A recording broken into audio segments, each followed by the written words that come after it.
नमस्कार, फाइटर समाचार में आपका स्वागत है। पेश आज 23 जून गुरुवार शाम 7 बजे राजस्थान की खास खबरें। देश भर में अग्निपथ योजना के विरोध के बीच सरकारी नौकरियों का इंतजार कर रहे युवाओं के लिए अच्छी खबर है। स्टाफ सिलेक्शन कमीशन एसएससी ने हाल में 17,000 पदों में अतिरिक्त भर्ती करने की घोषणा की है। इसका नोटिस कमीशन ने अपनी वेबसाइट पर भी अपलोड कर दिया है। भर्तियां अलग अलग केंद्रीय विभागों में की जाएंगी। हालांकि भर्ती प्रक्रिया, पात्रता, लिखित परीक्षा की तारीख फिलहाल घोषित नहीं की गई है। एसएससी जल्द ही पात्रता सहित अन्य नियम जारी करेगा। आयोग ने उम्मीदवारों को नियमित रूप से एसएससी की वेबसाइट देखने की सलाह दी है। हालांकि कमीशन साल 2021-22 में होने वाली परीक्षाओं का कैलेंडर पहले ही जारी कर चुका है। इस कैलेंडर में जून 2023 तक की परीक्षाओं का उल्लेख किया गया है। ऐसे में इन भर्तियों को साल 2023 के कैलेंडर में शामिल किया जा सकता है। बांसवाड़ा जिले के चांदरवाड़ा पटवारी के साथ बीते 3 साल से लिव इन रिलेशनशिप में रह रही युवती ने खुद को आग लगाकर सुसाइड कर लिया।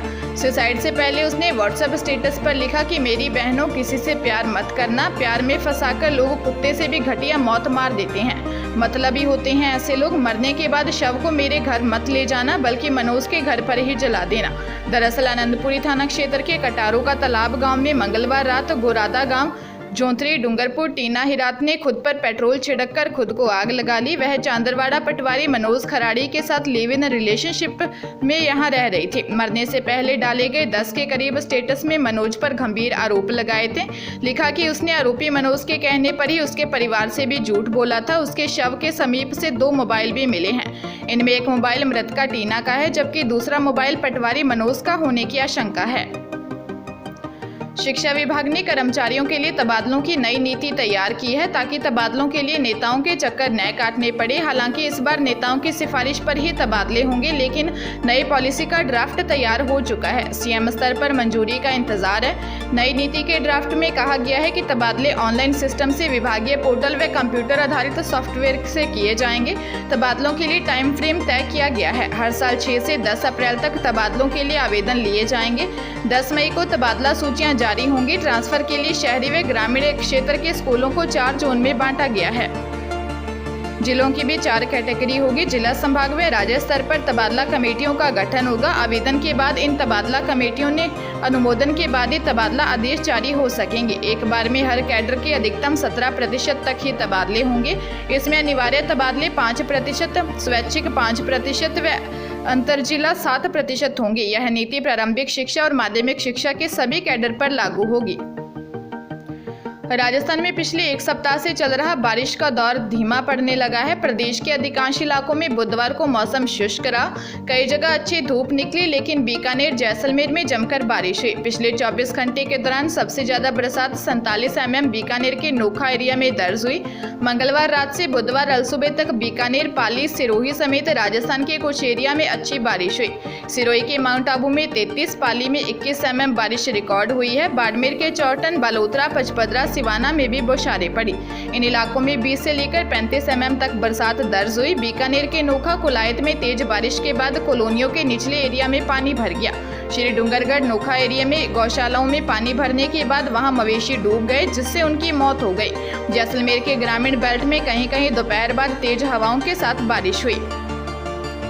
आपदा प्रबंधन मंत्री के बाद अब बीकानेर जिले के खाजूवाला प्रधान के पति को बदमाश ने फोन कर 3 लाख रुपए की फिरौती मांगी है। फिरौती नहीं देने पर अंजाम भुगत लेने की धमकी दी है। पीड़ित ने बीकानेर के सदर थाने में धमकी देने वाले के खिलाफ परिवाद दिया है। परिवादी दंतौर निवासी धर्मपाल जाट ने बताया कि उसके मोबाइल पर एक कॉल आया। फोन करने वाले ने उससे 30 लाख रुपए की मांग की। उसने कहा कि खाजूवाला वार्ड नंबर 3 में रहने वाले शंकरलाल को जानते हो क्या? उसका अभी बीकानेर रोडवेज बस स्टैंड के पास एक्सीडेंट हो गया है। तब परिवादी ने कहा कि तुम उसे अस्पताल में भर्ती करा दो। फोन करने वाले ने खुद को अधिवक्ता बताया। इस दौरान आरोपी ने कहा किसी शंकर का एक्सीडेंट नहीं हुआ है। शंकर से 3 लाख रुपए मांगता हूँ, जो मुझे दे दो, वरना अंजाम भुगतने के लिए तैयार रहना। सदर सीआई सत्यनारायण गोदारा ने बताया कि मामले की जाँच की जा रही है। शादी का झांसा देकर सिद्धार्थ ने रेप किया। बार बार कहने पर उसने मंदिर में शादी कर ली, लेकिन साथ में नहीं रखा। अब घर छोड़कर जोधपुर से पाली आ गई। उसके स्टूडियो की सीढ़ियों पर रात गुजारी, इसके बाद भी संभालने नहीं आया।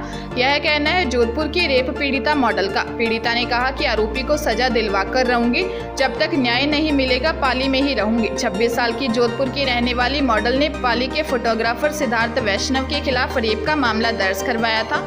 मॉडल ने युवक पर रेप और मंदिर में शादी के बाद पत्नी नहीं मानने का आरोप लगाया है। फोटोग्राफर के खिलाफ पाली में रेप का मामला दर्ज कर जांच शुरू कर दी गई है।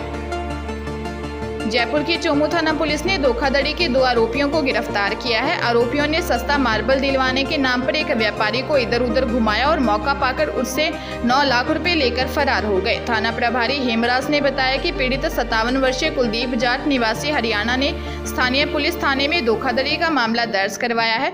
रिपोर्ट में बताया कि पीड़ित के ग्राम ढालावास में मार्बल की दुकान है। इस दौरान फोन के जरिए रामचंद्र निवासी चोमू से संपर्क में आया। उसने अपने आप को मार्बल व्यवसायी होना बताया और कहा कि मेरा किशनगढ़ में एक मार्बल व्यवसायी जानकार है, उससे आपको कम दामों में मार्बल दिलवा दूंगा। इस पर भरोसा करके 23 मई 2020 को चोमू पहुंचा। वहां से आरोपी 24 मई को उसे लेकर किशनगढ़ की ओर निकल गए और वहां से वापस चोमू आ गए और गाड़ी लेकर फरार हो गए। गाड़ी में रखे 9 लाख रुपए भी ले गए। बाद में फोन स्विच ऑफ कर लिया। पुलिस इनसे पूछताछ कर रही है।